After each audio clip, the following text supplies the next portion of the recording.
What's going on, everybody? Welcome back to another episode of Honest Reviews with me, cHiLLs. Alright guys, so in today's episode we're going to be taking a look at this game here. This is by request. And this game here, Lost Sea, this is something I played probably a couple months back now.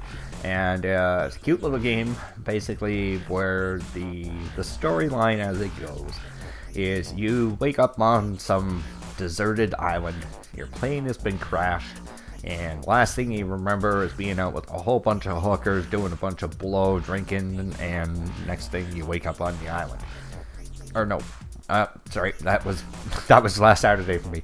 This is a plane crash that happens because of the Bermuda Triangle. And the whole point of this game is you gotta run around the entire map and gather up these little quote-unquote tablets. To me, they look like little Flintstone pads that they used to write on. So they have a few different selections of characters, as you can see, that's going on right here. And cute little graphics and stuff like that.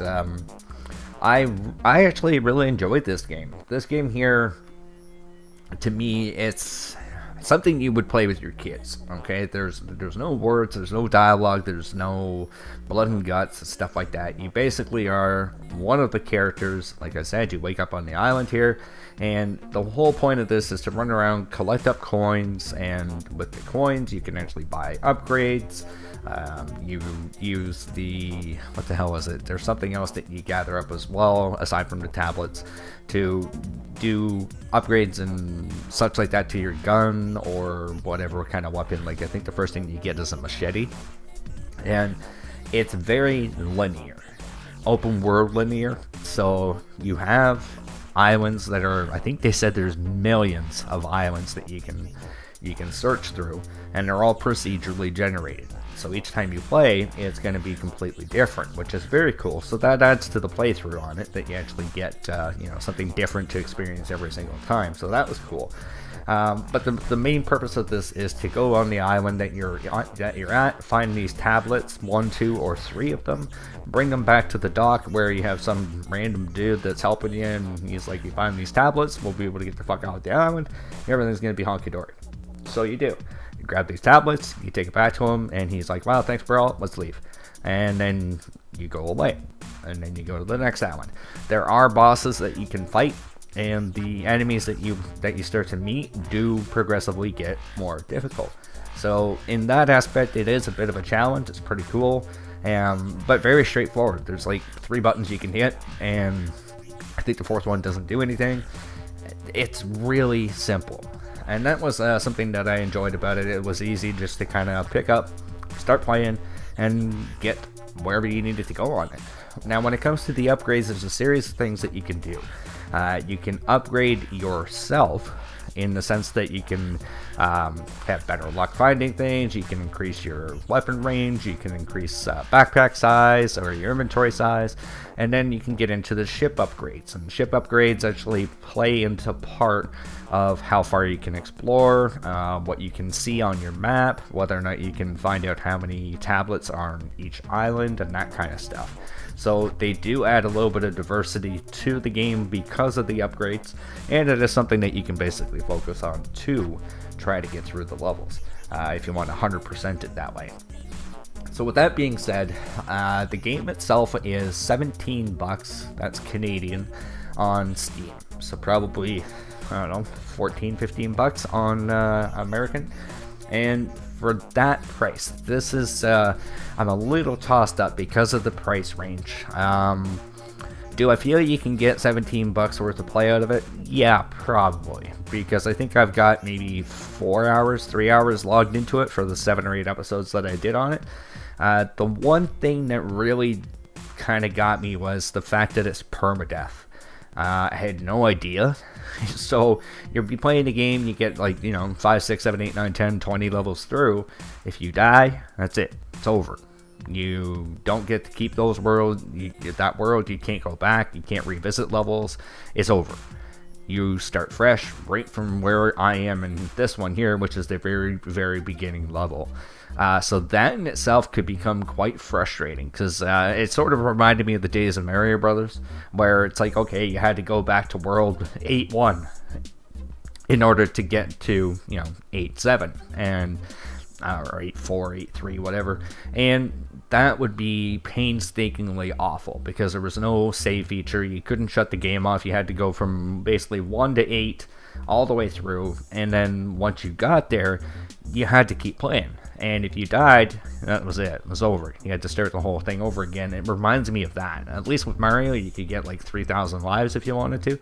And that made it bearable, but with this here, that's the one thing that kind of says, I don't know, for 17 bucks, I don't know if it's worth it, because I can see the rage taking over after your third, fourth playthrough, and you're like, fuck this game, I'm not playing no more, and you've only logged in 5 or 10 hours. But if it is something that you're looking to play with the kids, definitely is something that for 15 bucks, you're going to get hours of playtime out of it with your kids, something you could easily enjoy. And it's like I said, there's no swearing, there's no blood, there's no guts, there's no stabbing and shooting everybody. It's just a fun little game for you and your kids to play and, have a little bit of quality time with them.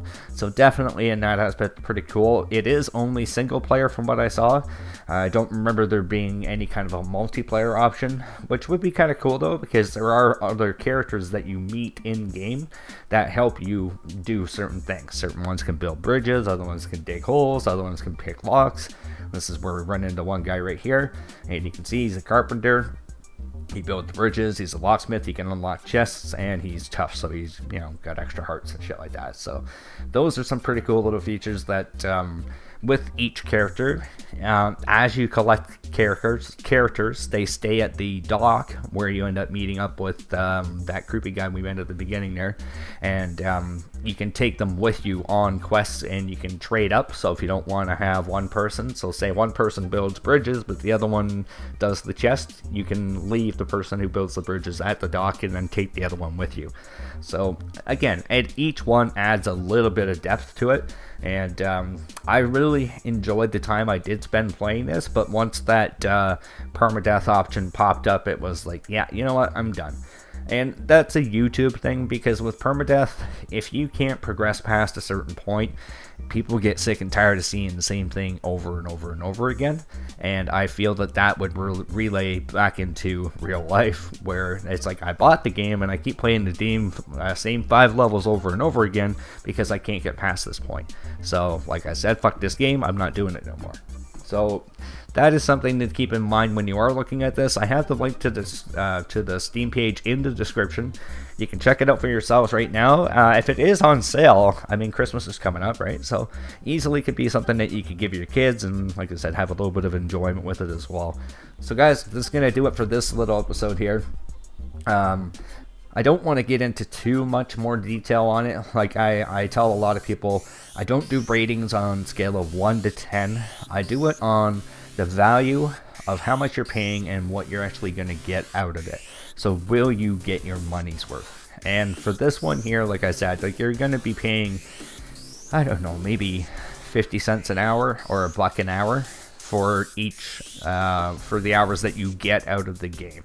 So if you relate that to something in real life, going out and spending 10 bucks on, I don't know, a sub sandwich or a burger, it's like, okay, so I got to eat a burger, yay.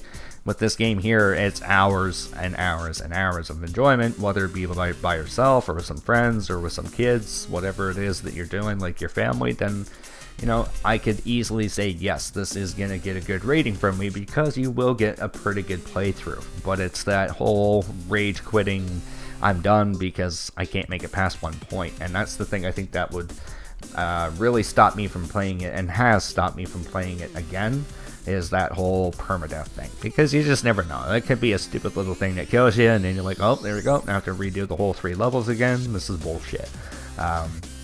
So you'll see this guy right here, he builds the bridge. That's what I was referring to. So apparently I'm pretty dumb as a character. I can't build shit, can't open chests, I can't do anything except for hold a lantern and run around. So I need other people to build things for me and open things for me. Either that, or I'm just a rich, snobby asshole and I have to pay people to be my friend and follow me around and do things for me. I did love this key animation though. The size of that key, holy shit. But this was cool. That I liked. So, like I said, guys, there is some pretty cool things inside the game itself. It is recommended as a pickup, and like I said, if it goes on sale, even better. So I hope you guys enjoyed this, and if you did, you already know what to do with that like button, and I will see you guys next time. Take care.